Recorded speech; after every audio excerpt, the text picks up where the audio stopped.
The steam engine part which guides motion of piston rod and prevent it from bending. അതായത് steam engine പാർട്ടിനെ കുറിച്ചാണ് ചോദ്യം. Steam engine part അതായത് പിസ്റ്റണിനെ guide ചെയ്യുകയും അതുപോലെ തന്നെ അത് ബെൻഡിങ്ങിൽ നിന്ന് അതിനെ പ്രിവെന്റ് ചെയ്യുന്നുള്ള അതിനെ ഹെൽപ്പ് ചെയ്യുന്ന ഒരു സ്റ്റീം എഞ്ചിൻ പാർട്ട് ഏതാണ് എന്നുള്ളതാണ് ക്വസ്റ്റ്യൻ. ഓരോ ഓപ്ഷൻസ് ആയിട്ട് നമുക്ക് നോക്കാം. First one is the crank shaft which is actually converting the reciprocating motion of the piston into rotary motion but does not guide or support the piston rod. അതായത് reciprocating motion rotary motion ആയിട്ട് convert ചെയ്യുന്ന ഒരു engine പാർട്ടാണ് ഇത് crank shaft. അതിന് piston റോഡുമായിട്ട് പ്രത്യേകിച്ച് connection ഒന്നും, അതായത് പിസ്റ്റൺ റോഡിനെ സപ്പോർട്ട് ചെയ്യുന്നില്ല അല്ലെങ്കിൽ ഗൈഡ് ചെയ്യുന്നില്ല.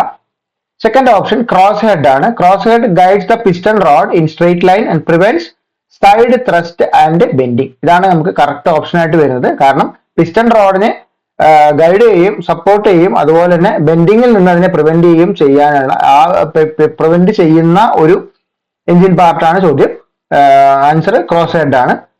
നെക്സ്റ്റ് ഓപ്ഷൻസ് വരുന്നത് വാൽവ് റോഡ് ആണ്. Valve rod transmitting the motion to the steam valve only and has no role in guiding the piston rod. അതായത് സ്റ്റീം വാൽവിലേക്കുള്ള മോഷൻ ട്രാൻസ്മിഷൻ ആണ് വാൽവ് റോഡിന്റെ ഫംഗ്ഷൻ എന്ന് പറയുന്നത്. ലാസ്റ്റ് ഓപ്ഷൻ വരുന്നത് എക്സെൻട്രിക് ആണ്. It is used to operate the valve gear and does not support or guide the piston rod. Valve gear operate ചെയ്യുന്ന മെക്കാനിസം ആണ് എക്സെൻട്രിക്. അപ്പോൾ ഇവിടെ നമുക്ക് കറക്റ്റ് ഓപ്ഷൻ വരുന്നത് ഓപ്ഷൻ ബി ക്രോസ് ഹെഡ് ആണ്.